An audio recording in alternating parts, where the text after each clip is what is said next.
County Commission meeting together, February 9th, 2016. We're going to have a pledge allegiance led by Commissioner Harris, and then the Honorable Tim Smith will offer prayer. Actually, that's in reverse. You're first, Tim. Please stand and join me in prayer. Dear Heavenly Father, thank you so much for allowing us to gather today as we conduct the affairs of our county. Please place a special blessing on these commissioners and their staff as they make decisions that will affect all of us in our lives. One of the things that you allow us to do is ask for wisdom, and that is what we ask for today is wisdom. Please, once again, thank you for allowing us to meet today. In your name we pray for all these things. Amen. Amen. Please join me in the pledge. I pledge allegiance to the flag of the United States of America and to the republic for which it stands, one nation, under God, indivisible, with liberty and justice for all. I'd like to wish everybody a good morning on a very, very cold morning in Florida. I don't think we have many more left. Spring is right around the corner. Amen. Commissioners, in front of you, item 2 on the agenda is approval of the January 26, 2016 minutes. I'll entertain a motion if you're ready. So moved. Second. We got a second. Any further discussion? Hearing none, all in favor signify by saying aye. Aye. Opposed, like sign. Motion carries. Thank you. Next, I'll turn to Mr. Leary for employee recognition of Mr. Bob Hatton, which I'm pleased to see this morning would meet me at the podium. All right. Thank you, Mr. Chairman. Bob Hatton, coming forward now, is the Mosquito Control Director with the Sanitation Department.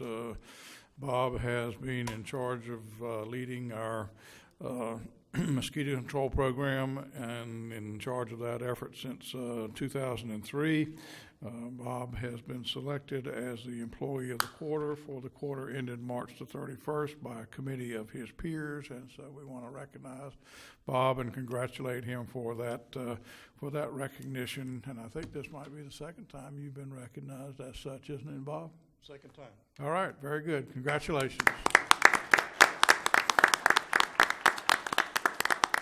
The way I see it, you have the most important job in the county. People don't like mosquitoes.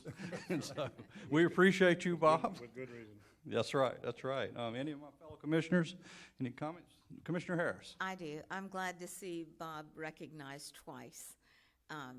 He always goes the extra mile, and he does things on his own time that help us, and he thinks out of the box, and he's just been really helpful to us. Thank you, Bob.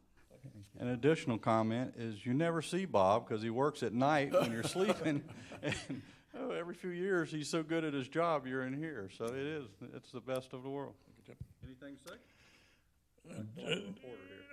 say? Well, we're following the Zika mosquito, and the science on it is a little behind, but we know that it is a mosquito. It is carried by a mosquito that is a daytime biter, and it's one that normally comes from your own yard. It doesn't blow in from 5 miles around. It normally comes within 1,500 feet of your house. So you can everybody in the county can help us in preventing mosquito-borne diseases. Bob, what's the closest community they've found this mosquito in to us? Well, the mosquito hasn't been found in Florida. It is in the Caribbean, probably in Cuba or Dominican Republic, but primarily in Brazil and Colombia. But it is coming this way, and we'll be prepared for it when it gets here. There have somebody in St. Johns County came back from the islands, and I imagine that all of us have been to the islands once or twice, and you can bring it back with you in your system. If it bites you in the island, you bring it back. And unlike the West Nile virus and another St. Louis encephalitis or whatever, that this virus is with you, and if a mosquito bites you, you go to the island, get bit by a mosquito, bring it back here, and the mosquito bites you here, it now has the virus, and that's the danger and possibility, worst case, of a pandemic someday. Thank you for all your effort, very important. The best part of this award is we have a little token of appreciation for your service, and please keep us abreast on this new virus. Thank you. Thank you, sir.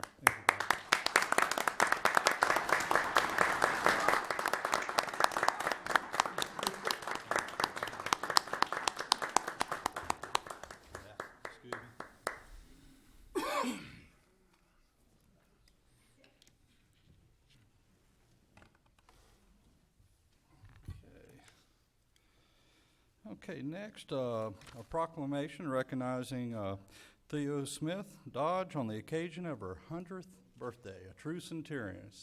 Who's representing from your group? Good morning, ma'am. How are you? Marshall, anybody want to comment there? And Commissioner Harris, if I could get you to read the proclamation. I'm not sure. I'll be glad to. You have a copy? Okay. I do. I'll go to the podium.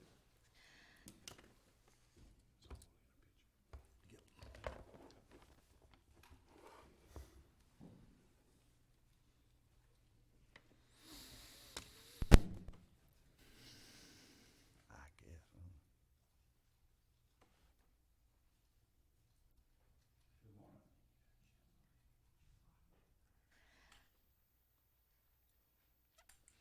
Okay, this proclamation is recognizing and honoring Theo Smith Dodge on her 100th birthday. Whereas Mrs. Theo Smith Dodge is a graduate of the University of Florida with a degree in education. Whereas Mrs. Dodge is a 30-plus year retiree of the Putnam County School District. And whereas Mrs. Dodge was a teacher, administrator, and guidance counselor in Flagler and the Putnam County School District. Whereas she is a 25-year retiree of Senior Friends Volunteer Program of the Putnam County Medical Center. Whereas upon retiring from the school district, Mrs. Dodge took 1 year off to travel and entered adult education classes. And whereas she is a blue ribbon artist, an avid reader who continues to check out books from the Putnam County Library and Hastings. And whereas she is the oldest member of the Delta Kappa Gamma sorority and is the oldest member of the Putnam County Gator Club. Whereas she and her husband were charter members of the College Park Baptist Church, which just celebrated their 50th anniversary. And whereas Mrs. Dodge is a world traveler and has privately funded a number of Putnam County students in furthering their educational aspirations. Now therefore be it proclaimed by the Putnam County Board of Commissioners that Theo Smith Dodge is recognized at this milestone in her life and honored on the 100th birthday with best wishes for many, many more. Mr. Chairman, I make a motion that we adopt this proclamation. Okay. We have a motion and a second on the floor. Second. Any further discussion? Hearing none, all in favor signify by saying aye. Aye. Aye. There you go, Ms. Dodge, and I want to be the first to be glad. Thank you. This, if I could get my commissioners, all of you guys come on down. We want a group picture of you, don't mind, with us, and Yeah, I want to meet Nancy. you do. Here she comes. She's always the most popular of us.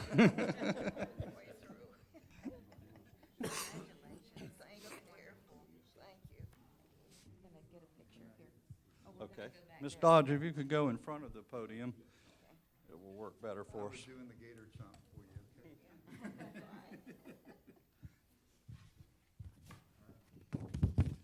Marshall.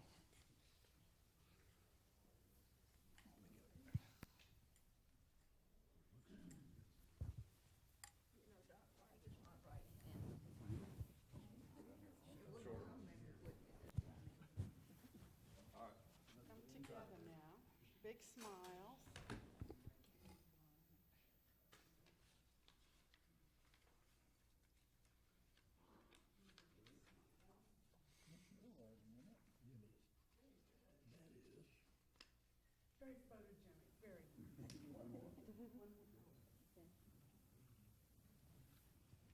Let's have another round of applause for Ms. Dodge.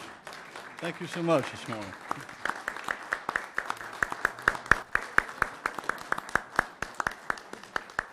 You're revealing the secrets of longevity? We all want to hear. What was your secret to a long, successful life? Just being healthy, eating healthy, and exercising, and just being active. I've been active all these years.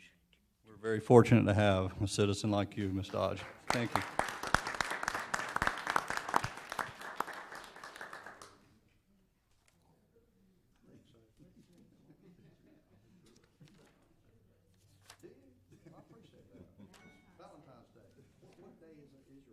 What day? The 18th. I'm the 21st. My daughter's the 17th. All right. All right. Cut a cake. He is, Ms. Dodge. Look at the way he's dressed.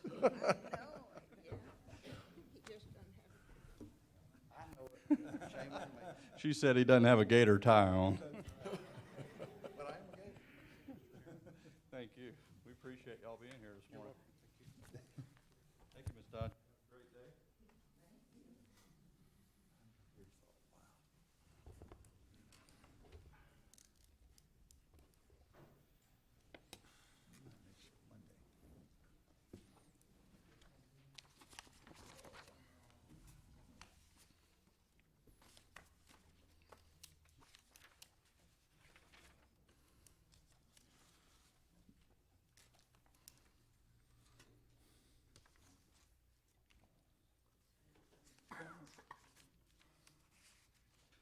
Okay, Mr. Merle Sparkman, are you ready, sir? You're first up this morning. Good morning, sir. Good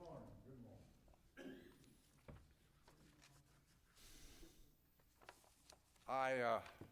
I can't understand this fracking when we have test wells pretty close to all over Florida. Why aren't they being opened up and looked at? I was about 9, 10 years old back during the Second World War, and an outfit came in and drilled one of those test wells, and as a kid, I was interested, and I had to go watch them. I know exactly where that well's at. To this day, I could walk right to it and point it to you. Why aren't we opening up some of those if we need oil that bad, instead of maybe damaging something that we can't repair? You could repair those wells that went down, just jerk them up bad out of the ground. But this fracking, I think, is a little dangerous to take on. You know, water is very precious. It's next to air. Thank you. Okay, Mr. Sparkman, this last meeting, this board voted unanimously to ban fracking, period, in the state of Florida. And there are quite a few other counties that are following suit, and it's hot legislation right now in the legislative session. So, hallelujah. Yes, sir. Okay. Faye Sparkman.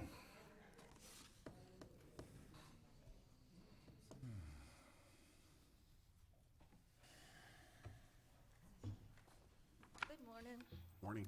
I like the two reds next together, you match. Anyway, the last meeting I left here and I was really upset. All of you have to work together. So I went home and I picked up my daughter's old Bible. As you can tell, it's well worn out.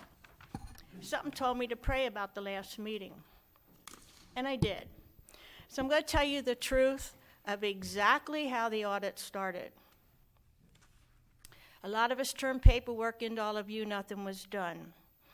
When Senator Hudson and Mr. Van Zant were here, we all got his cards, we asked what to do. He says, send me emails with your name, address, and phone number.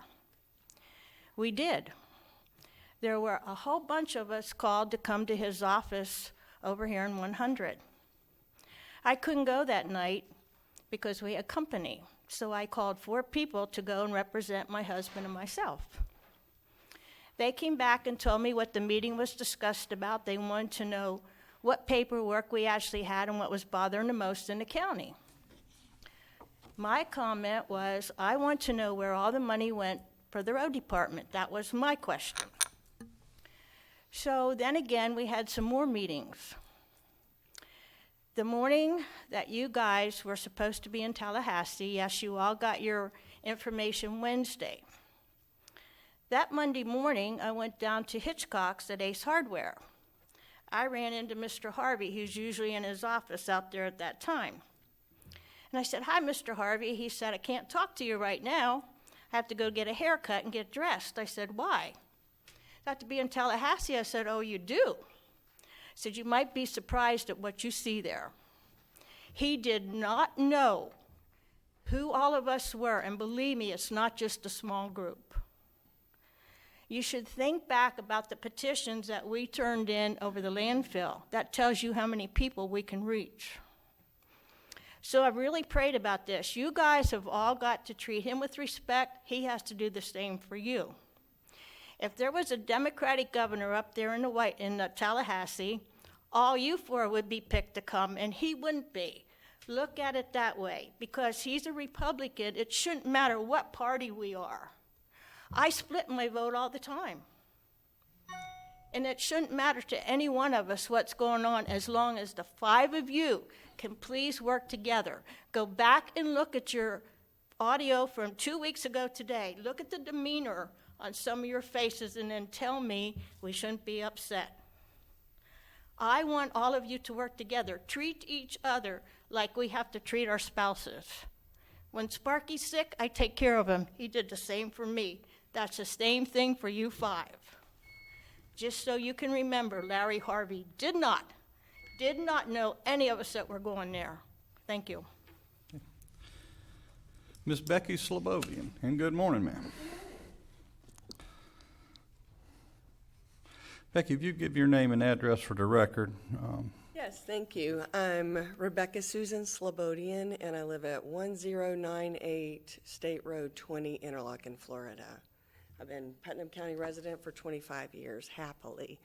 I love serving Putnam County, and I'm here on the behalf of Gary Patel, who is the owner and his family of Vintage Care Senior Living on Moody. And we're having a grand opening and a ribbon cutting, and we'd love to invite all of you to it and the community to it.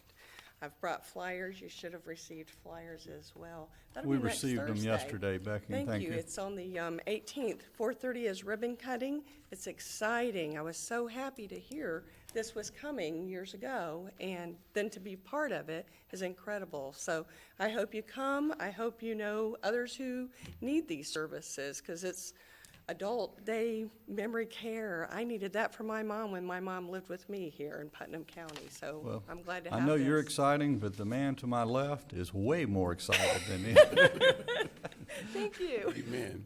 Commissioner Flagg's church is next door, and that facility has been problematic in the past, and we just can't tell you how much we enjoy seeing it in its transformation and what the Patel family has done, and we appreciate it. And I'd like to remind everybody that's also the chamber after hours gathering that night at your facility. It is. So it all worked out, so everyone will get to come to that, so For thank everyone you. it's the old Arlington House, and it has really been transformed, and it's just an asset to the community now. We look forward to it. Well, thank you. We'll have local entertainment there as well, lots of great food and drink. The address is 203 South Moody Road here in Palaca, so thank you for letting me talk today, and I hope that you all come. Thank you for Thank being you. here. Thank you. Thank you. Okay, anybody from the public for public comment this morning?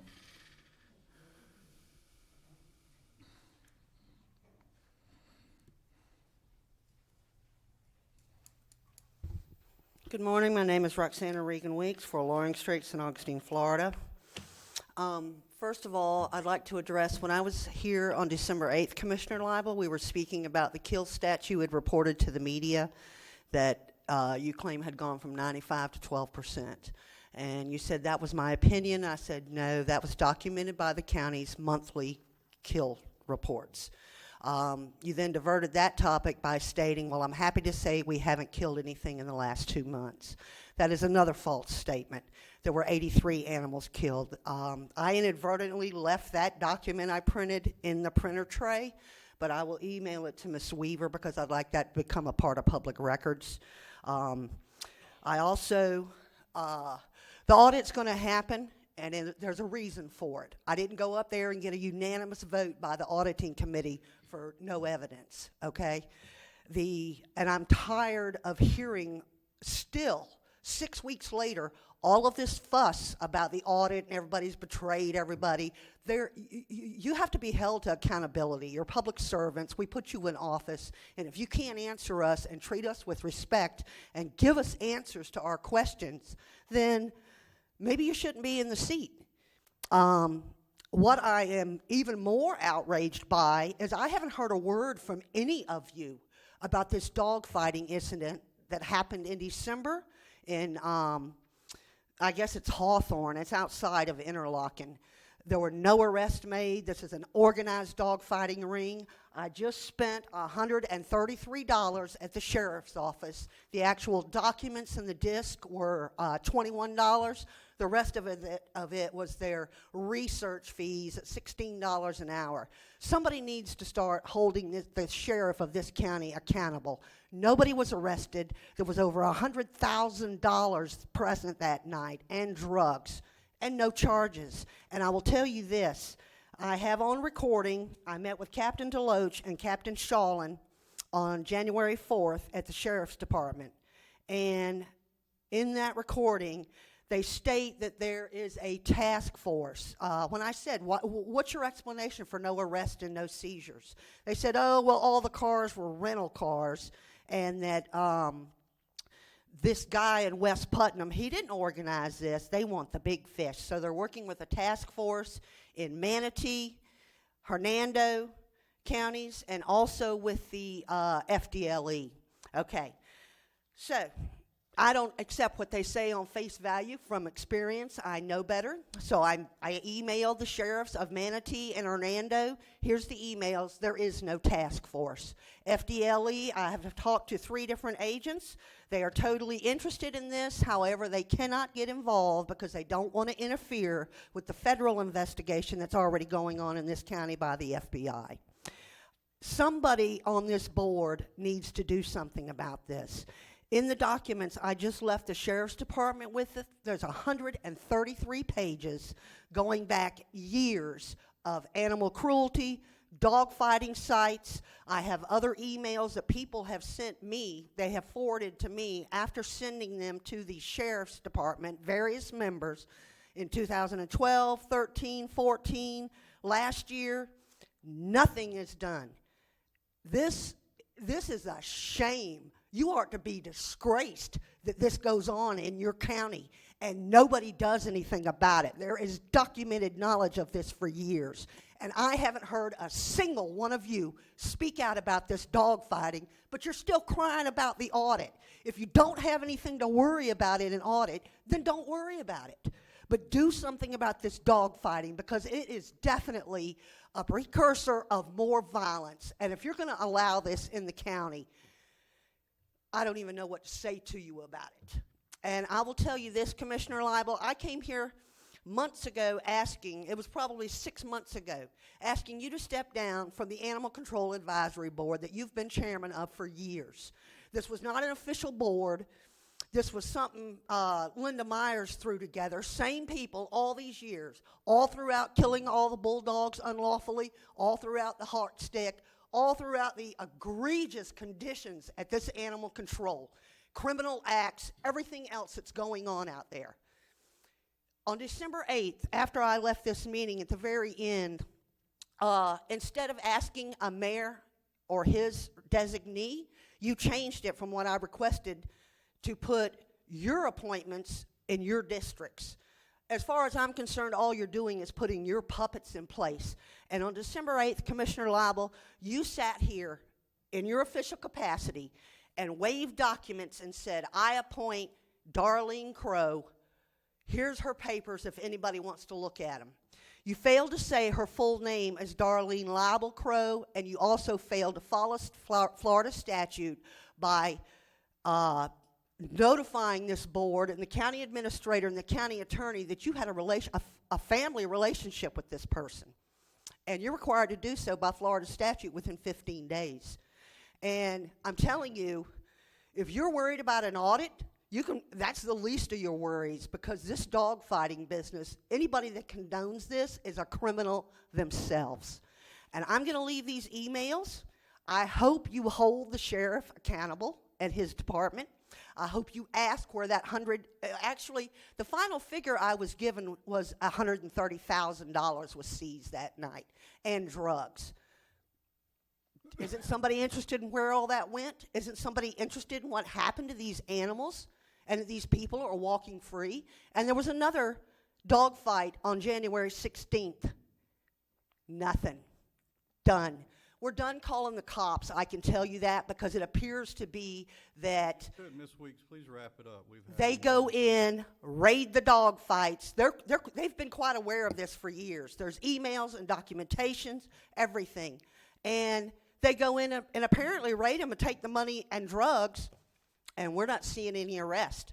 The last any time of organized fighting incident was a cockfighting incident in 2010. So somebody needs to do their work here. Thank you. Okay. I'd like to, if you would, Mr. Spells, come on up. It is an ongoing investigation, and we respect that. No, it's not. There's your email. Please sit down, and for the record, Mrs. Darlene Crow is my former sister-in-law. Been divorced from my brother for 34 years, so let's just put that in the record. Okay, Mr. Spells, come on. You have her son working at your tire store, your nephew. Boy, it got warm in here. Well, good morning, everybody. John Spells, 106 Citrus Lane. I come to realize y'all had voted a little while back on the county starting to do its own mowing.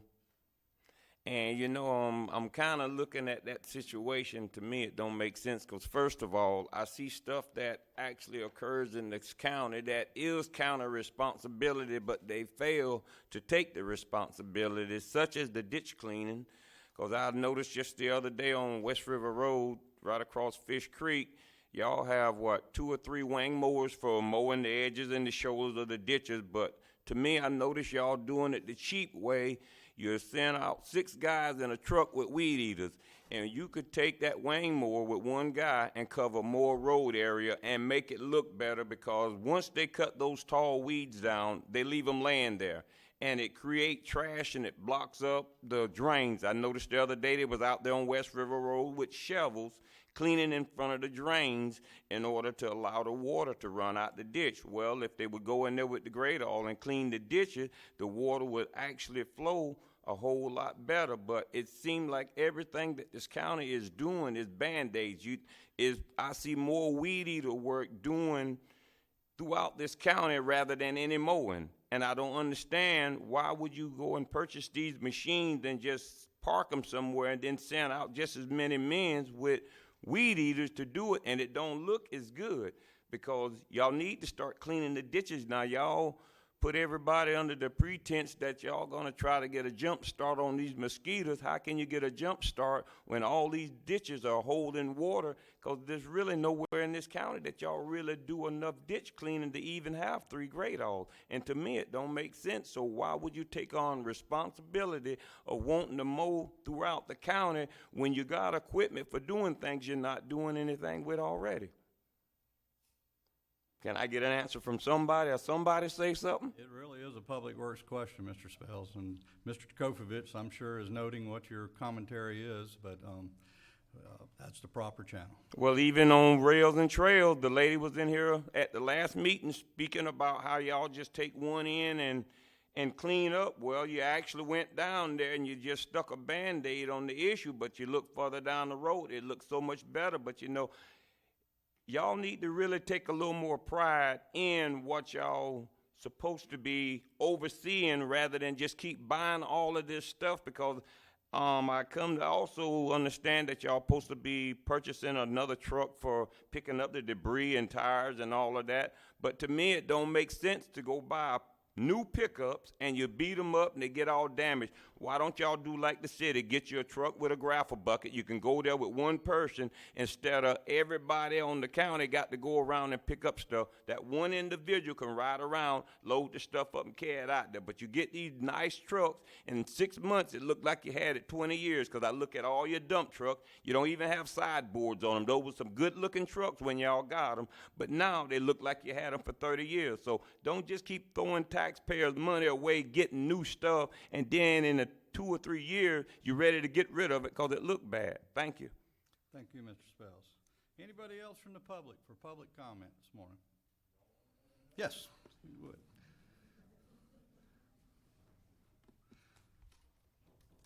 Good morning. Good morning. Mr. Hatton, when he was up here, mentioned the Zika virus.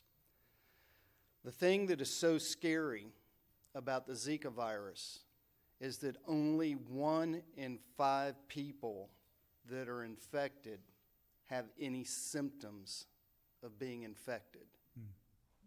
Next week, I am going to the Caribbean. I will be wearing my insect repellent and everything else. For the next 3 weeks, when I come back, I will also be wearing my insect repellent to make sure no mosquitoes bite me and create a reservoir. That is one of the major issues with the Zika, is so few people have symptoms. Almost everybody is asymptomatic, and that is how it gets established quickly into locations that never had it before.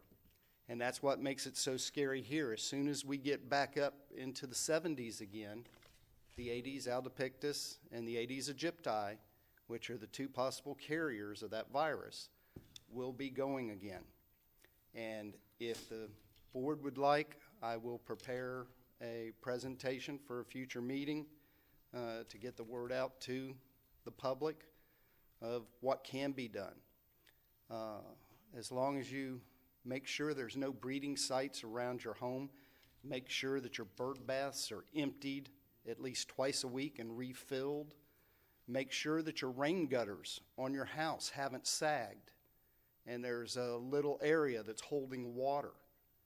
Those are the type of places where these mosquitoes breed. If you have oak trees in your yard with tree holes in them, please make sure that those things are filled either with sand or cement or plaster or something like that to try to eliminate all the breeding spots.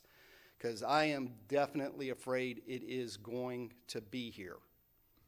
How soon it gets here, our mosquito control in the United States is better than it is in Central America and the Caribbean, but it is an issue that worries me and worries most of the mosquito control professionals throughout the state right now. So if the board pleases, I'll put together a formal presentation for a future Any form meeting. of public awareness, Mr. Gass, is welcome. Right. Absolutely. Thank you. Thank you. Thank you. Sure. Okay, anybody else from public comment this morning? All right, seeing none, we're going to move on in the agenda to the consent agenda. Commissioners, any items wishing to be pulled? I've been asked to pull item F We have for F. some further review. Anything else? Mr. Chairman, could we pull item J for just conversation, please? Review and conversation. Mr. Chairman, I so move that the consent agenda be approved on items A, B, C, D, E, G, H, I, K, and L. Second? Okay, a motion and second on the floor. Any further discussion other than the ones we will be discussing? Hearing none, all in favor signify by saying aye. Aye. Aye. Carries. Okay, let's start with F. Commissioner Pellicer? Ms. Sparkman had some questions about that, and asked me to pull that information about the truck purchases, 2 half-tons and 1 1-ton. She can explain it more as to what exactly your question was. You asked me to pull it. I've done that, so. Mr. Chairman, can you read the memo that we have on the front side and then engage citizen participation? Oh, let's see what we have. The I asked him to pull that is. Just a minute. Just a minute, if you would, Ms. Spartan. Okay. We have a request from a commissioner. It's actually a memo from Bill Rulon. You go want me- ahead. want me to read it? Commissioner Flagg, you have it right in front of you. Okay. Fleet Maintenance Department referenced the consent agenda item concerned, item F. A question has arisen regarding this consent agenda item to be presented during the board meeting. The heading of that item is incorrect with respect to the word Ford. If we reference the pages 42 through 45, the units being purchased are Chevrolet half-ton 4x4 extended cab trucks. Generally, when we deal with Beck, it is through their commercial division, which formulated the quotation on the Ford division letterhead rather than the Chevrolet division's letterhead. Along with the question about this purchase, a quotation was sent by a citizen related to a previous purchase. The quotation cited was an out-of-zone quotation. Occasionally, prices vary slightly from zone to zone. Putnam County is in the northern zone, and I understand the quote was sent from the central zone, so just wanted that to be a part of the record, Mr. Chairman. Okay. Thank you very much, Commissioner Flagg. Okay. Ms. Spartman. I just have a question. Is this stuff put out for bid? And then my second question is, even if you purchase 3 new vehicles, do we have the employees to use them? But I want to know why this stuff is not put out for bid. Because the last vehicle you okayed, I understand they either have to go to St. Augustine or Ocala to get the repair work done or the warranties. But if you buy something new, and I presume that's what these are, they should have warranties wherever you're at. And I'm quite sure if you put this stuff out for bid, you could get a lot cheaper than what I'm seeing here. That's all I have to say. That's not the case, Mrs. Sparkman. If you'll hang on, we'll get you an answer. Mr. Leary, you want Mr. Rulon yourself? Who would like to address this? Or we have, as far as the options that we have as a county. Well, in terms of it being put out for bid, I mean, it's being purchased based on the fact that there was state contract price is being met by a local vendor, and the agenda item that is before you is for you to waive the requirements in the purchasing ordinance to enable us to buy from a local dealer who has agreed to match the state contract price. Okay, Is Mrs. that Sparkman, correct, do you Mr. understand Manning? that? Okay. Do you understand that? And of course, it's cheaper to have it serviced and maintained here locally, and we have matched the best state price. And we have that option written into our ordinance. Mr. Tim Ho, you want to approach the podium? Come on. Your name and record for the address, please. Yes, sir. Tim Hoteling, 105 Riverside Way, San Mateo.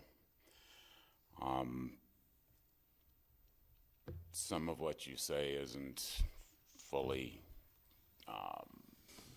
in accordance with what I've learned from the State of Florida Sheriff's Association, working in conjunction with the county government association that go to an awful lot of work to create a massive amount of bids, putting out for all of the individual little types of add-ons that are available for any governmental entity in the state of Florida. They post online some prices. Those prices are fluid. More importantly, or as importantly, the selection process of what you get off of line isn't as refined as one would get when they work with the designated dealers that are selected for sales. For instance, I am told that had the county decided to work with the county association and the sheriff's association, they probably wouldn't have selected chrome bumpers, chrome wheel plates for the rims, heated seats, heated mirrors, things like that, and it would have been more efficient and more economical. The curious thing to me is that, y'all want to give it to Mr. Beck, which is fine. all around the county. They sell like 5,000 to 6,000 vehicles through the Sheriff's Association every year.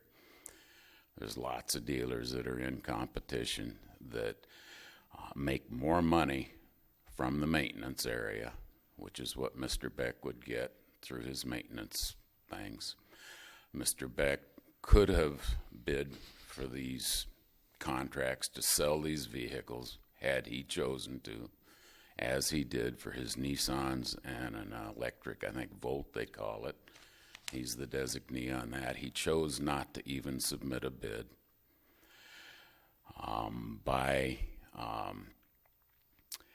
There's something about 0.5% extra. My understanding is that the county's paying somewhere between $800 and $1,300 more for these units for the privilege of giving it to Mr. Beck, the sale, without entering into conversation with the dealer that went through an awful lot of expense and an awful lot of time to actually go through the bid process. I also am curious as if, in fact, you chose to go through the bid process and open it up, if there wouldn't be another dealer that would say, well, gee, maybe I'd like to do that too. And you all know that if Mr. Beck had one of your vehicles, county vehicles, go in and receive substandard warranty service, Ford Motor Company, Chevrolet Motor Company, whoever, would climb all over his tail end, and that thing would be remedied real quickly. He makes a lot of money on the maintenance issues. Just being nice to Mr. Beck, Beck isn't, I don't know that that's really a legitimate purpose, but y'all aren't, it isn't as presented. Thank you, sir. Unless you have any questions. Well, Mr. Chairman, you might want to ask Mr. Rulon to explain to you why the package that was selected and the pricing involved in that.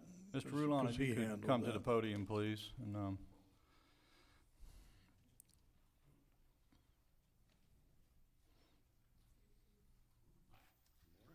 Bill Rulon, Fleet Maintenance Director.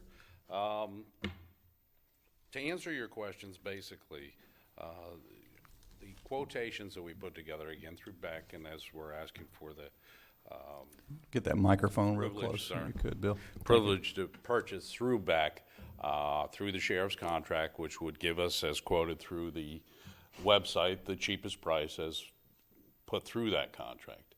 I understand, you went through another dealership which is in the central zone, and there was a difference in pricing there, which is understandable. That's a different zone. Beck, unfortunately, cannot utilize that centralized quote.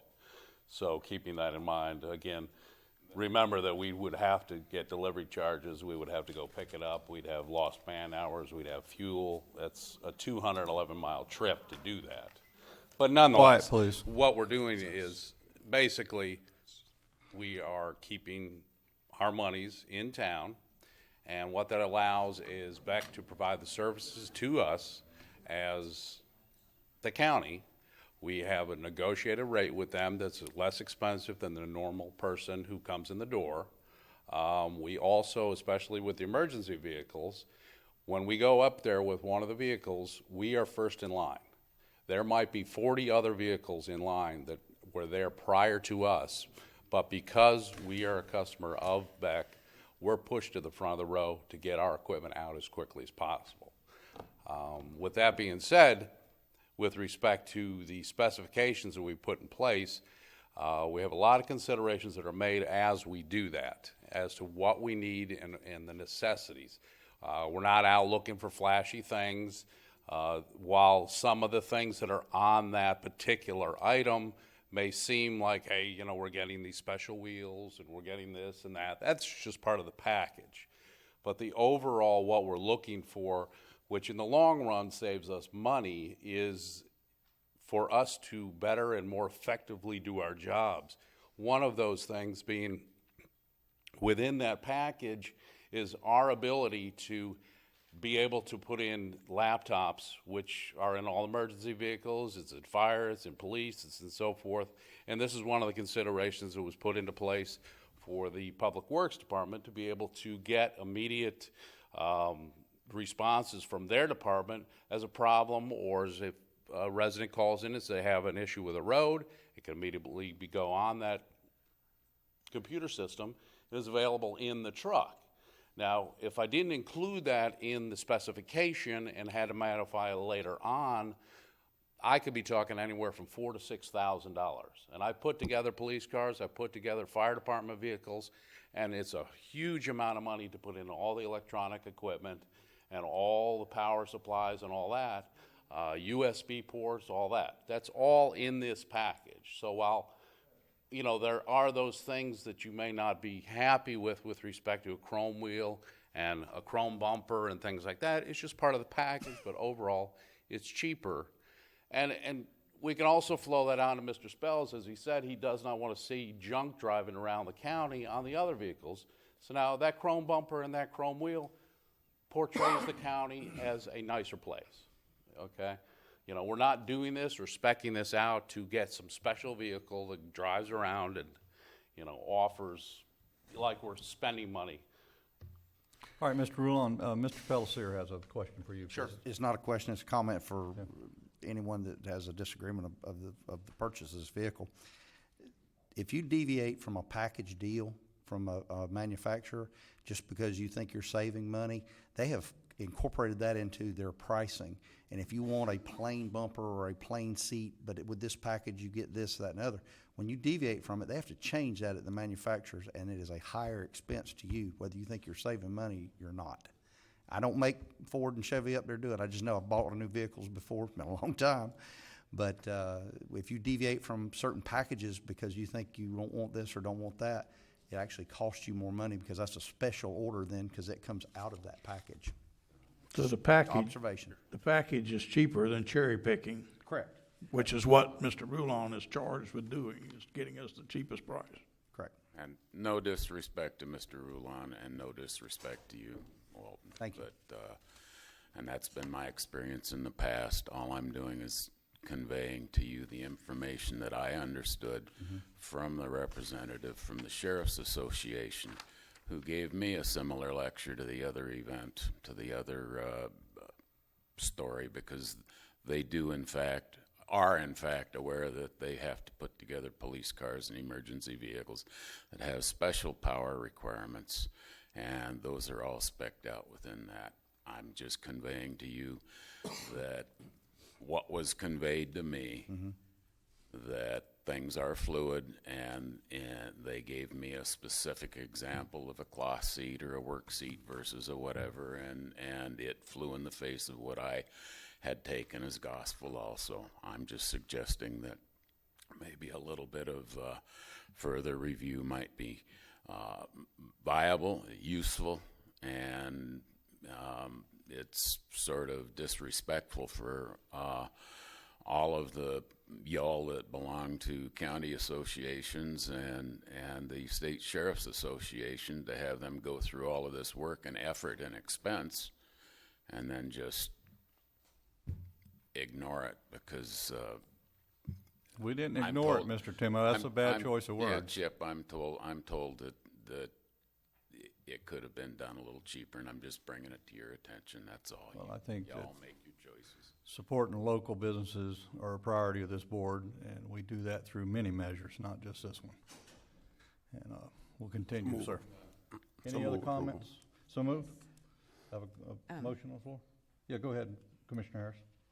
Okay, so we're buying Chevrolets, and the quote is for a Chevrolet?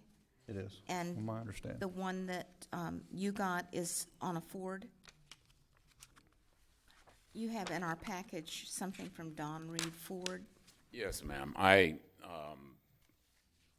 last month y'all bought a Ford. I was told the reason that y'all bought a Ford was because it was $2,000 cheaper than the Chevy, or the actual end-up requests. On that I model. made a mistake when I took a look at this month. Somehow I got in my brain that that it was a Ford, which is why I sent in the update. I didn't realize the Ford dealer was bidding out Chevys. It just, with all of his stuff around here, Well, I the dealer figured has I figured a Chevy guy could sell a Chevy here, but It has anyhow. a commercial division that handles Yeah. all of it. I- Okay. Dyslexic, what can I say? I think, y'all had to, change that too. In any event, that bid was matched number by number for the unit that you bought last month, and that was the price differential. So, Well, this is just really confusing. I've been looking at these, and I've been trying to figure it out, and we're comparing apples and oranges. So how can we say there's an $800 difference when we're talking about two different vehicles? You can't. Ms. Harris, you're not comparing apples and oranges with that. That was the bid that you were comparing for the specifications for what you bought last month. I was unaware that you were in the process of buying more vehicles. I was bringing to your attention that your purchase of last month might have been more economically done, and that those were the comparisons, and they were the direct comparisons. And I extrapolated, forgive me, that at that time I thought you all were buying more Fords. And from that extrapolation, I figured that the amount of savings would be number for number. Perhaps it's not. Perhaps, again, you might want to revisit the initial thought that Fords are $2,000 cheaper than Chevys. I don't know. Your decision. You said 2,000 different earlier. 2,000? Okay. And there's a slight discrepancy, or I shouldn't say discrepancy, between the Ford and the Chevrolet. As we've indicated with the Chevrolet, they are extended cabs, so they have the rear seat, whereas the Ford does not. Now that that's the price difference. Now, I typically on my end try to stay with the Chevrolets because that's the general bulk of our fleet on the end of Public Works and fleet maintenance and so forth. With respect to the Ford, that's through sanitation, and Mr. Gast had indicated that he really prefer to have a Ford, and that's the direction we went. Basically, looking at the county overall, it's a 50-50 split between Ford and Chevrolet. We have both. We try to keep continuity the best we can, but, each department's budget is. Mr. Chairman. So, Yes. The main issue that I want to drill down on is that, number one, processes and procedures were followed.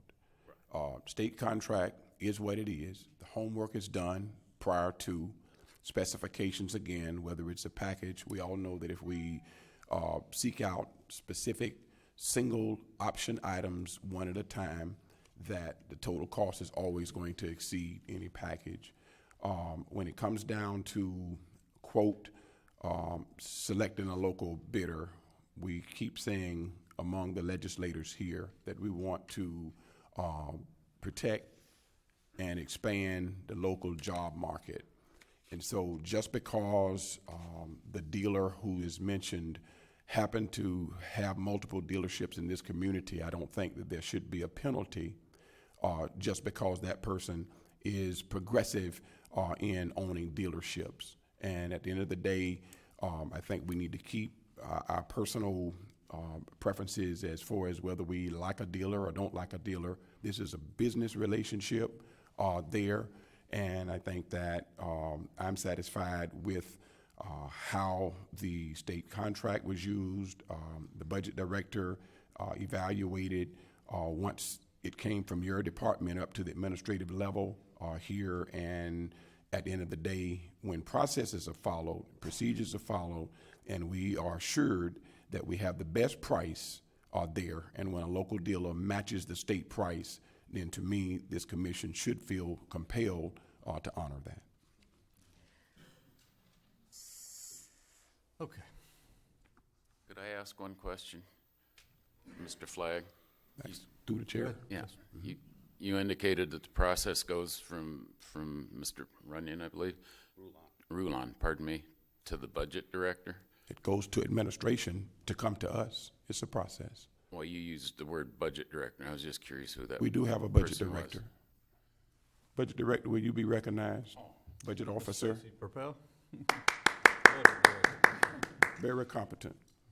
I just That's fine. You, thought the position was vacant, that's all. no, you're not giving us enough credit. I just saw the announcement yesterday, still hanging from a board, so. Okay, all right, we'll get it pulled down. Okay. So move that the Public Works waive a purchasing ordinance and purchase of vehicles as stated on item F be approved. Motion on the Second. floor? Second. All in Mr. favor, Chairman, I have signify by saying, what's that? I have a question. Yep. This is to our attorney. You know, last month we did this and we made an exception again. And you're working on a change on the ordinance, correct? How's that coming along? Yes, I'm working with Ms. Papel to put together numerous changes in the purchasing ordinance, and one of which will be to tweak the section I believe that you're concerned about, which is the local preference and allowing it to apply by its terms Right. to this situation, as well as to when the county initiates the bid process. But I mean, it's an ongoing process. We're Okay. working on it. I don't know if Stacy can. We're working on it. That's what I needed. Thank you. Well, Ms. Papel wanted to say something. No. Just that it's not one little change we're making. We're relooking the entire ordinance together, so it is ongoing. Thank you. Question? Okay, question's been called. Will we get a second? Yeah, Walton second. Okay. All in favor signify by saying aye. Aye. Opposed, like sign. Okay, item J, Commissioners. Yes, Mr. Chairman, I'd like, Don, could you come up, please, at the pleasure of the chair? And a lot of people in the public don't attend our transportation meetings, and I think these are some good items that need to be brought out in the public. So Don, if you don't mind, Mr. Jakovich, I'm sorry, would you explain what we're doing here? Yes, every year, the DOT asks us what type of projects we would like to see funded in the future that we don't have the funds ourselves to accomplish.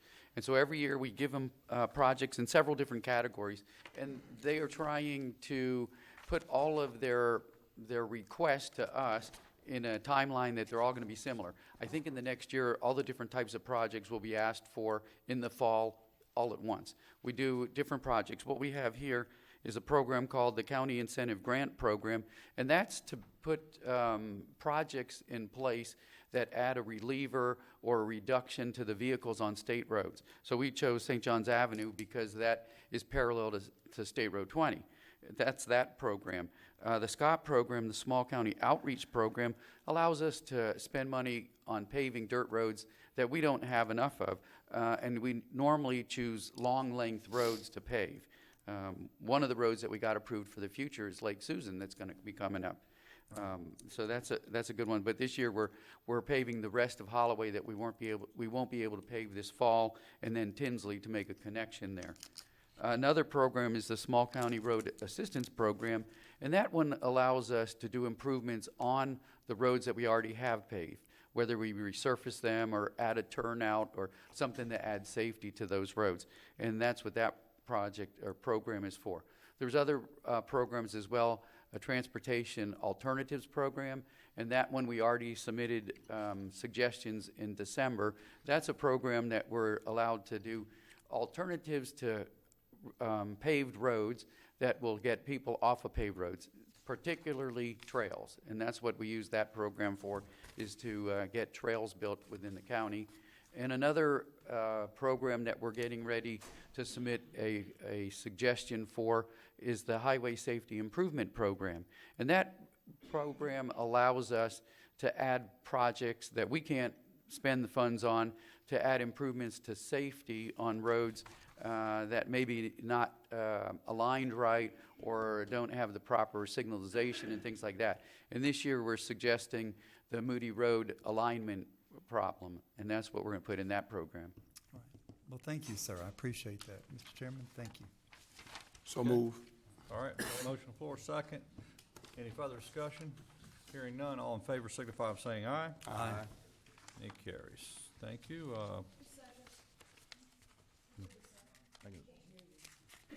Second. Mr. Sammons, do you need any time to set up?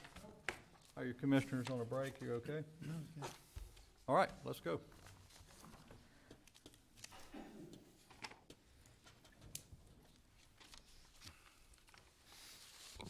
Good morning. Good morning. First case is 2009-01122, 447 State Road 26, Evangeline Clayton and family. This property was first seen by code enforcement on November 24th, 2009. There was an unsafe deteriorated mobile home on the site and a care of premises problem. On November 24th, 2009, a notice of violation and hearing had been sent out.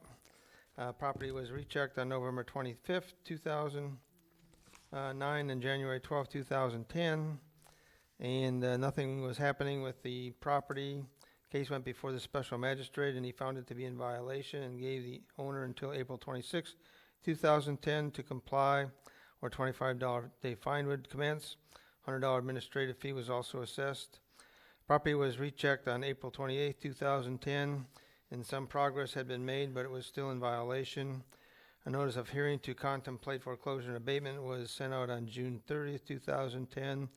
The special magistrate heard that and ordered the property to either be foreclosed or abated on October 21st, 2010. Time passed, the property continued to worsen. The case went back to the special magistrate on March 20th, 2014, and he ordered the property to be abated or foreclosed upon. Cornelius Clayton, who is in the audience today, I guess, was there at the meeting and agreed that the property needed to be abated. On August 1st, 2014, a letter was sent out concerning the Board of County Commissioners meeting to discuss the foreclosure and or abatement. On September 9th, 2014, you heard the request, and basically Ernest and Cornelius were here. You decided to give the Claytons another 90 days to come into compliance. An inspection on December 23rd, 2014 indicated that the mobile home had been demolished, but there was still some debris on the site. On November 13th, 2015, the property was in compliance. The Claytons requested a fine reduction hearing. Special magistrate heard the request on January 21st, 2016, and the special magistrate recommended to the board that they accept $1,362 in lieu of the $50,675 fine if it's paid in 90 days of the action. And as I said, the Claytons are here. Any questions? Thank you. Commissioners, any questions for Mr. Sammons in this case? Both of the brothers are here. I think one of them. Okay. If folks would make your way to the podium, we look forward to hearing you. Good morning. Doing good, thank you. I was here less than a year ago, and I talked with you all. If you would, you got to state your name and Ernest, address for the record, please. Ernest Clayton, 299 Milan Road, Fayetteville, Georgia, 30214. Thanks, sir. And I was here before when I talked to you all briefly on the situation of what had happened. And at the time, my sister was staying there. And so I'm the one who turned her into the Code Enforcement Board because of the situation of the house. Okay, the magistrate had her coming down, not me or my brother. So I couldn't do anything at that time because they were giving her the time, okay? So when she didn't do it and I came down, and when I went to talk to the magistrate, that's when he said he didn't want to hear anything I had to say, okay? So what happened was, by him doing this, I went on back to Atlanta. So by me going back, and all this time had expired, because I was going to take the house and the trailer and rehab it, because it could have been done all over again. So what happened was, after he didn't hear anything I had to say, then I come to find out that there was a fine on me and my brother, okay? Well, what happened was, I guess 1952, that's over 50 years ago, my grandfather built the house. He put my mother's name first, my sister's name, my name, and then my brother's name. We was 9 years old then. So it was 50 years before I didn't even know my name was on that deed, Okay, but we still had the responsibility because our name was on there. So my thing was, when I came up here, I said, well, you know, my brother said, well, the house was so far gone, trailer, that we couldn't rehab it. So what happened was, by the magistrate not letting me say anything, he threw me out, see what I'm saying? And I know that I could have done that, and I don't think that was right. So when I came here before you all, I explained that to you all.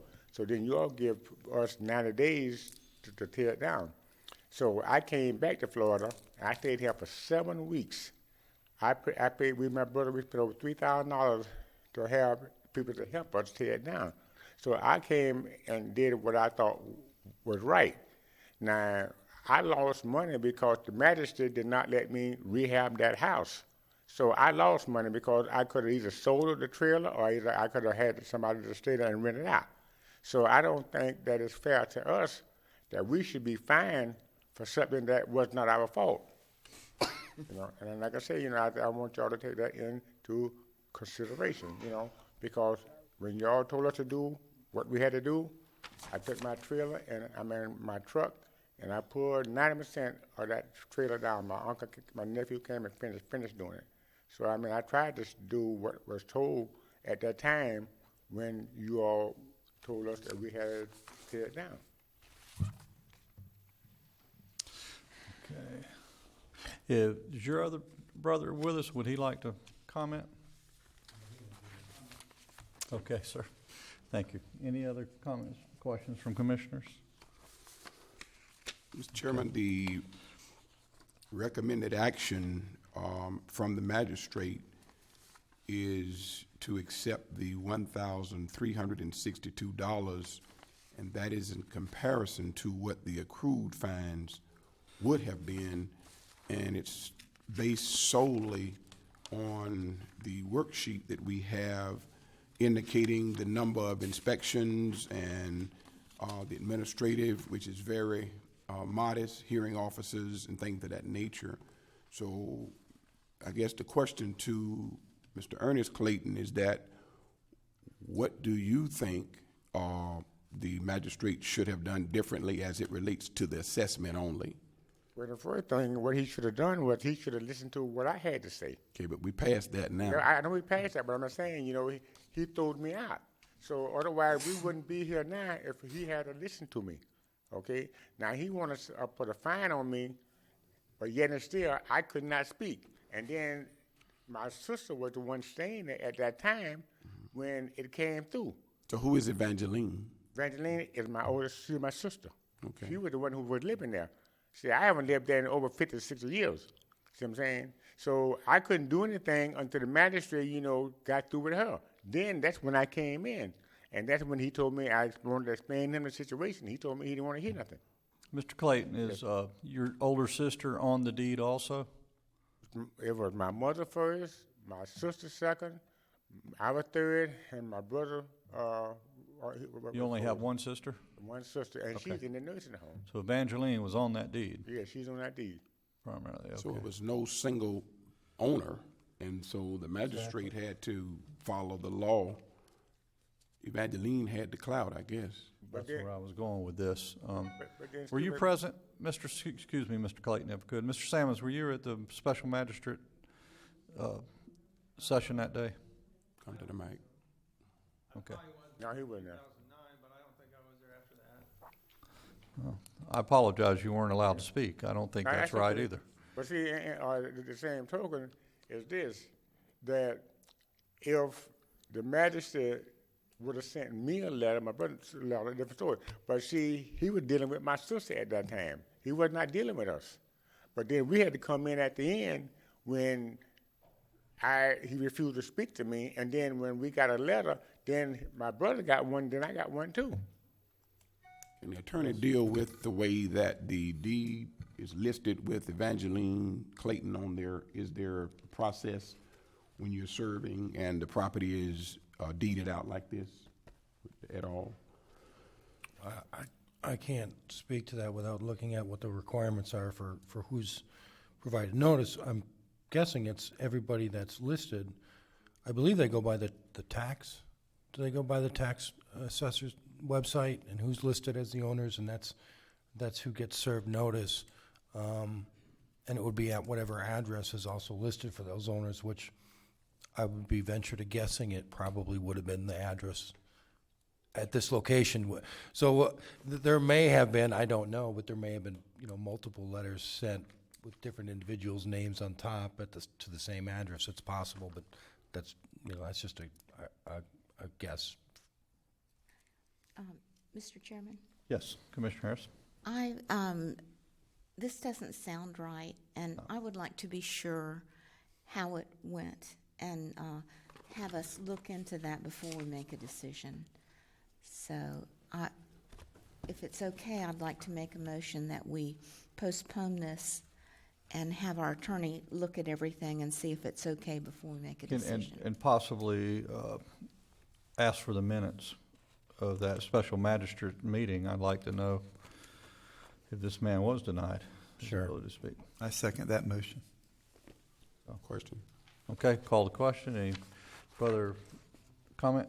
Hearing none, all in favor of the motion signify by saying aye. Aye. It carries. Is that good with you, Mr. Clayton? Yes. We're going to look into it further. Thank you, sir. Yes, sir. Y'all have a blessed day. Thank you.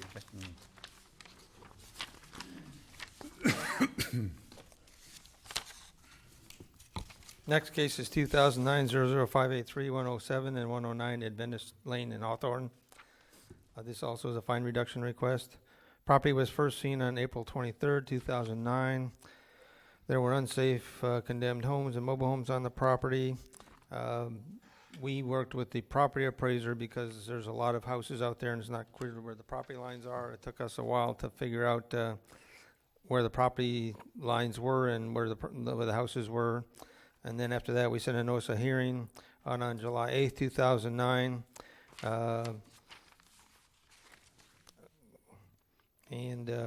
Special magistrate heard the request on September 17, 2009, and found the property to be in violation and gave the property owner until August 26, 2009 to bring the property into compliance, or a $25 fine per day fine would commence. $100 administrative fee was also assessed.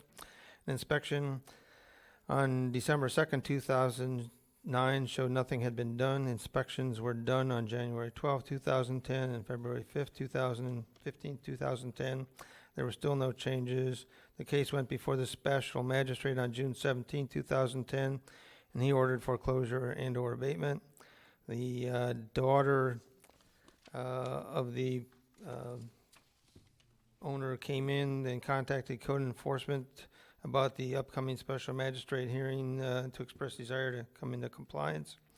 On October 15, 2015, the special magistrate discussed the property with the owner and her daughter and gave them 60 days to come into compliance. On December 15, 2015, the property was in compliance. A fine reduction hearing was held on January 21st, 2016 with the special magistrate, and he recommended that the $55,000, $125 fine be reduced to $1,265 if it's paid within 180 days. And that's the recommendation. I believe that they may be here. Yes, they are. Yes, we do have. Would you guys like to address the board? Mr. Chairman, can I Yes. point out, Mr. Sammons, before they come on page 60 at the bottom, that should be a comma right there, where except instead of 1.265, should be a comma right there. Just before, it's a little typo that needs to be. Yep, I see it. Okay. Okay, good morning, ladies. Good morning. How are you? My name is Angela McCaskill. I'm here with my mother, Beulah Williams, whose name is on the property as well. First of all, the property, I think they got notice in 2009. My mother's name is on the property with her mom and her brother and other siblings, but they're, I guess, the ones who are responsible for the property at this time. My grandmother died in 2002, and the name was never removed from the property. And when they went out and found that there was a problem with the land, there was some violations with the property, they were sending the letters to my grandmother's address, which was never forwarded to my mother, who lives in Miami. So the coding on the violations kept adding up, and we had no knowledge of it until recently. I think last year, about 2014, they said the land was in foreclosure since 2009. So we came up immediately, came to the hearing, I think it was in October, and they told us we had to clean up everything. So we made an effort, we got everything together, we spent the money and to get the trailers demolished. And there was trailers on there because, as they said also, some of those trailers that were on the property do not belong to my grandmother. They were other people's property from the Seventh-day Adventist campground, but because we were told that those trailers were on the property, we had to have them condemned as well. They were not able to be lived in, but we were still getting appraised for them as being a living property on there. So we're actually paying property taxes for those trailers being on there, and they did not belong to us. So to try to resolve the issue with the compliance problems, we just went ahead and had the trailers torn down. And also the only property that was on the land that actually belonged to us was the wooden house that was my grandparents' house, and that was demolished as well. So we came into compliance, but we asked for the fee reduction, and if possible, we'll accept it, or even if you could waive it, that would be appreciated. Okay, let's get this. So it is next door to the Seventh-day Adventist campgrounds on the lake in Johnson. And is it safe to say that the Seventh-day Adventist folks actually had a trailer on your property and using it for camp activities? At the time when I was growing up there, I remember there was a man there named Mr. Jesse who owned a trailer in back. He died off. And also another trailer was there, Mr. Campbell. He was from the Seventh-day Adventist campground. They lived there. He died off too, so the trailers just were there sitting and they became condemned, and no one ever, So it's safe to say you had squatters. I guess so. Okay. Well, so since and we it's were, also safe to say that they didn't help you with the tax bill. Exactly. Okay. And we still have a lot to do with getting the the land surveyed, because I've contacted a surveyor out of Hawthorne. It's hard to get people to survey land up here for some reason. So they told me they wouldn't be able to do anything until late January. I contacted them again. Nothing has happened. But we still need to get some of the properties off that land that do not belong to us. Okay. Commissioners. Wow, this is not simple today. No, it isn't. I'm familiar. You familiar with this area? Yeah, and I could see how this could happen there. Sure. I really could. Yeah. I think we need to. I don't think we're going to be able to untangle this, but I would like to give the people a negotiated lower rate than the $1,265. What are you suggesting, Commissioner Harris? I would suggest $630. With the same time period or a change in the time frames? Can you do that within 180 days? Yes. Then I make a motion that we reduce the fine to $630 in view of the circumstances instead of the $1,265, with it to be paid within 180 days. I second that. We have a motion and a second on the floor. Any further discussion? Hearing none, all in favor signify by saying aye. Aye. Aye. It carries. Thank you. Thank you, ma'am.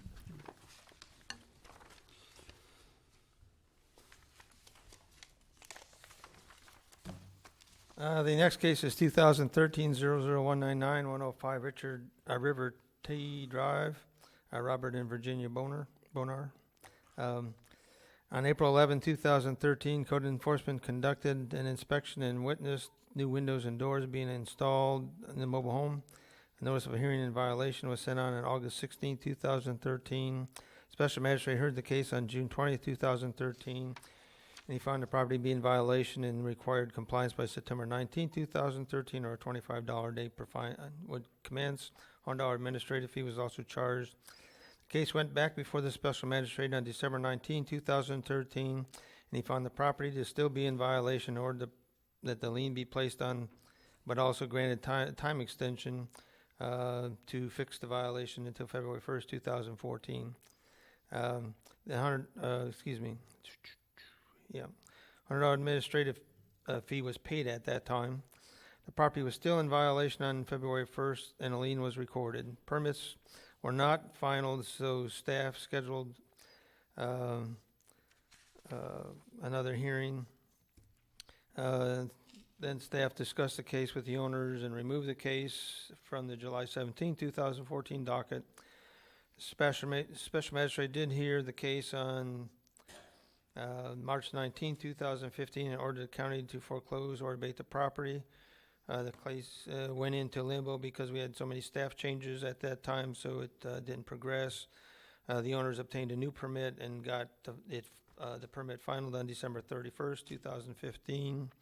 The special magistrate heard their case for a fine reduction on January 21st, 2016, and recommended that the $16,925 fine be reduced to $765 if it's paid within 90 days.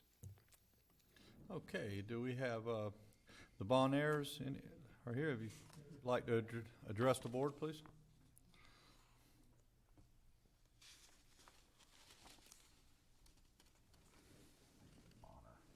Bonner. Good morning, sir. You would state your name and address for the record. Robert Bonar.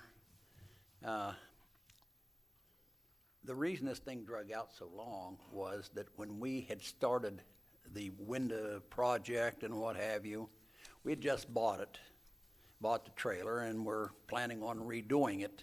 And we had to have permits, but we had to know what we were doing. So anyway, we got going, and we weren't there 2 weeks till a business that we had sold up north, the owners walked away from it, and we ended up having to go back. And for the next 3 years, we were rebuilding a business that they gutted and walked away from. Our son was there, and he had looked at it. Well, he'd done, I guess, what he could do. He really, he didn't have much authority to do anything, so he finally did.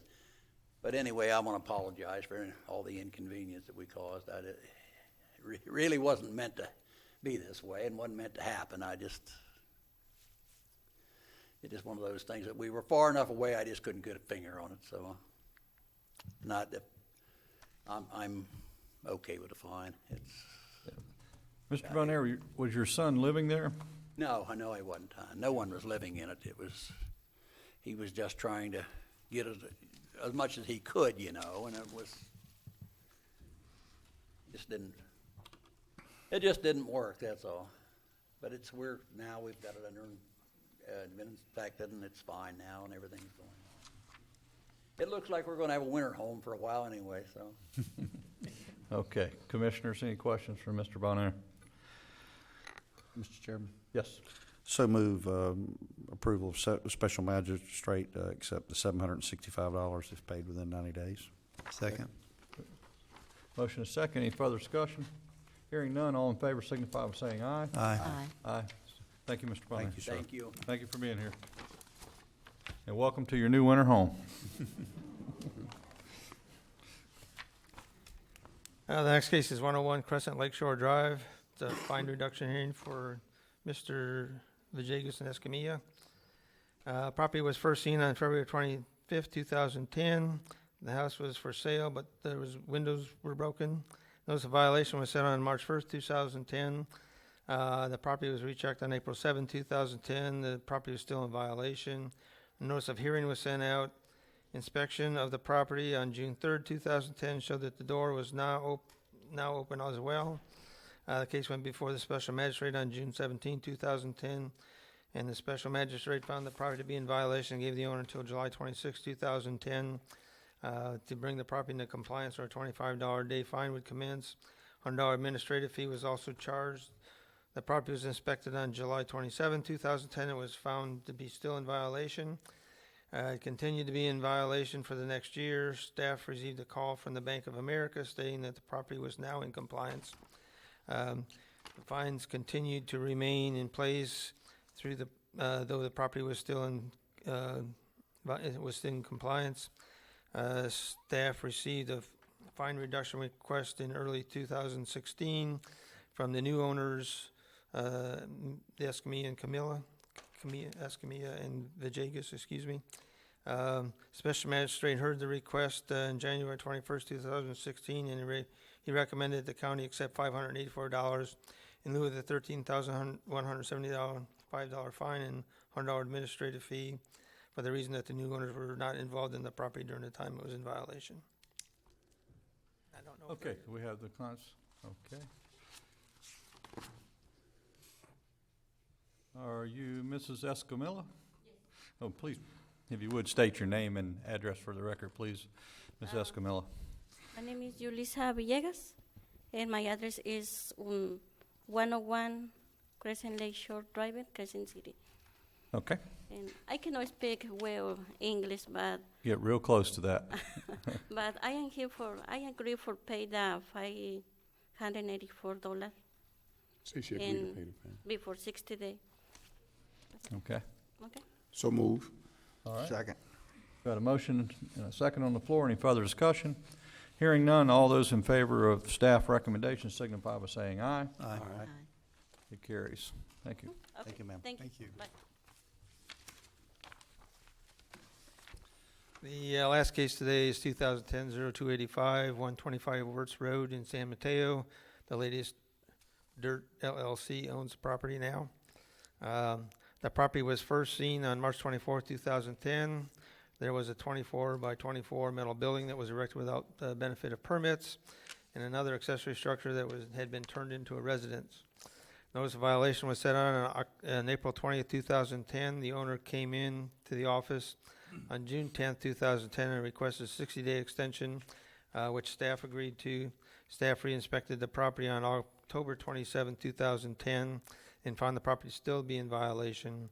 On May 19, 2011, the special magistrate heard the case and found it to be in violation and gave the owner until May 18, 2011 to bring the property into compliance, or a $25 a day fine would commence. The property then went to tax deed sale on December 4th, 2013. Building official Kevin Powell rechecked the property after that and found it to be in compliance. The newest owner, Latest Dirt LLC, came in and requested a fine reduction hearing. Special magistrate heard the request on January 21st, 2016, and recommended that the $21,300 fine be, plus a $100 administrative fee, be reduced to $574 if it's paid within 30 days of Board of County Commissioner action. And Mr. Schwing is here. Okay, Mr. Sammons, anybody from Latest Dirt LLC here this morning? Ken Schwing. What's that? Ken Schwing is here. Oh, Ken Schwing, okay. Anything? Oh, there he is. Don't need you, but if you want to come down and talk, you can. Well, you agree with the staff recommendations, Mr. Swain? Yeah, I agree. If you would, go ahead and state your name and address. You're on your way. Okay. Ken Swing, 126 Elderberry Lane. Okay, and you agree with staff recommendations, special magistrate? All right, motion on the floor? Second. Second. Any further discussion? Hearing none. All in favor signify by saying aye. Aye. Aye. Opposed, like sign. It carries. Thank you. Thank you. Thank you, Mr. Sammons. All right. All right, we're going to go into appointments. County Administrator, Mr. Rick Leary. Well, actually, I have one additional item, and Mr. Chairman, if you'll remember, in the previous session of the legislature, the county was beneficiary of two grants from the legislature, and we have been waiting many months for the formal agreements on those grants, one for East River Road water main transmission in the amount of $250,000, and the other for the East Palaca Drainage Project in the amount of $152,000. Both of those grant amounts given to the county for the purpose of doing design and permitting for those two projects. We have finally received the formal grant agreements from the state, and they have been prepared for my signature, and we are presenting them to you today for acceptance and authorization of execution so that we can return them to the state. And if you'll recall, the state had already given us permission to engage engineering firms so that we could proceed with getting that design underway, and that work has already been done, or not completed, but it's underway. Good job. Good to hear that, too. Any comments? Mr. Chairman, I move approval for those two grants. Motion on the floor? Second. Okay, any further discussion? Hearing none, all in favor signify by saying aye. Aye. Okay. Motion, all right. Anything on animal services? I have something. Okay, go ahead. I would like to have agreement to appoint Brett Peterson from Crescent City to serve on the Animal Services Advisory Committee. Okay. Motion on the floor. Is that in form of Mr. motion? Chairman, I have one. We could do them both at the same. Okay, good. Okay. Come on. I'd like to appoint Wanda Reckerwitz to that board. Okay. Anything else? Yes. Do you want to go on to another appointment? Let's take them one Okay. category at a time. Fine. I think, is that proper, legal? You can do it either way. Can I do them all? All right, go ahead, Larry, let's do them all. No, I think Ms. I Harris do. had. Oh, you did, I'm sorry. Okay, on the Planning Commission, we received a letter from Bill Pickens that he would like to resign. He's got a lot of things going. And I have someone else that's wanted to take that. Susan Neal Roberts used to be on the board, and she accepted a position in Daytona. She's back, and she said she would really like to serve again. She was good. So I'd like to appoint her. She lives in Lake Como, and I'll give the information to Tabitha. Okay, So move recommended appointees be appointed. Second. all right, motion is second.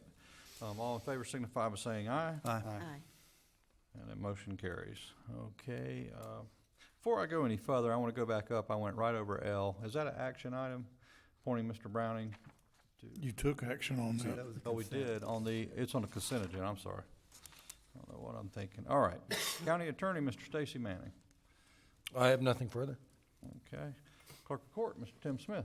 Thank you, Mr. Chairman. We have no items today. Thank you. All right, thank you, sir. Thank you for offering the prayer. And Commissioner comments. Start on my right with Mr. Larry Harvey. Thank you, Mr. Chairman. I'll be attending my first board meeting as the appointment from the governor to the Northeast Florida Regional Planning Commission this coming Thursday. Okay, congratulations. Anybody else? The weekend was fun. I have something. I wanted to show the shirt for the Iron Horse. I went out to Floor Home Saturday morning, and I've never been impressed. I mean, I've been to this event twice, but I really stayed around a long time Saturday morning. But these folks come from all over the world. And I have to tell the story about this Polish man that came from way up north, New York City, got transportation down to St. Augustine, had his bicycle on this car, and then he had a business in Jacksonville, rides the bicycle to Jacksonville, does his business, rides back to St. Augustine. I think he had a meal, he said, and then rode to Palaca and got a hotel room. The very next morning, he gets up and rides to Floor Home and runs 100 miles. And he comes back and he does well.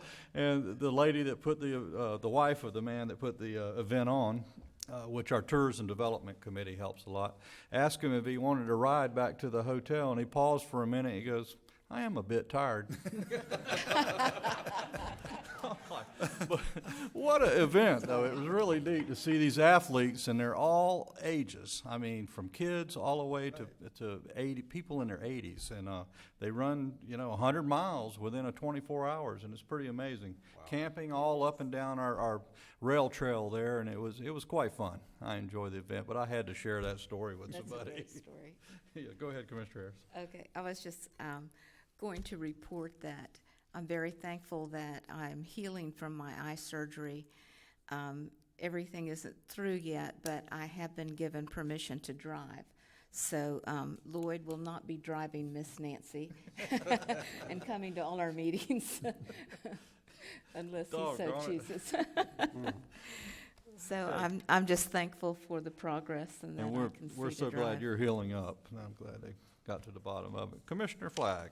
Yes, sir. Two quick things. Yes, sir. One of Putnam County's newest citizens, Jayla Faith Wright, granddaughter, born January 31st, 2016, 11:34 p.m., 7 pounds 1 ounce, bouncing baby girl. So And one needless- proud grandfather. Absolutely, yes.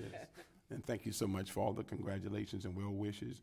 While we were in Tallahassee at the legislative delegation, we did have an opportunity while in the Small County Coalition meeting to address the executive director concerning the derelict boat situations that we encounter from time to time. So I know that legal is on point and will keep us abreast of the progress, but my emails are coming in as to whether or not we're moving forward. And although it's at the pace of a snail, it appears we are moving forward, because those boats are, and especially the ones that are just disintegrating right in the water, and it's a hazard.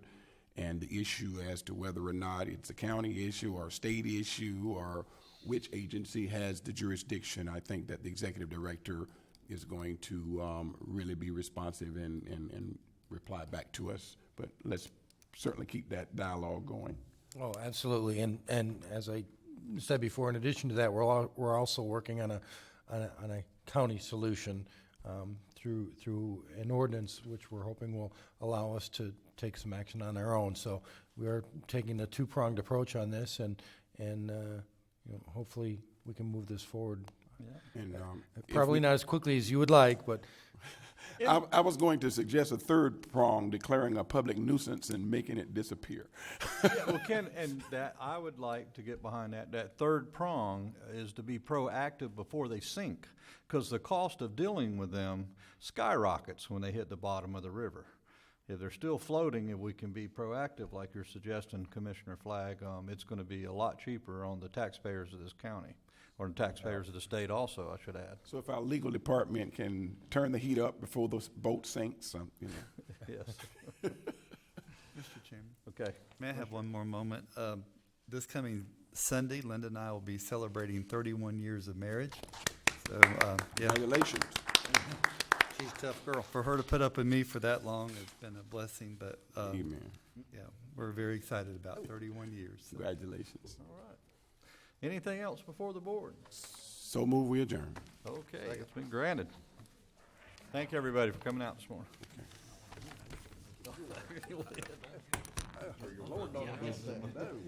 Okay.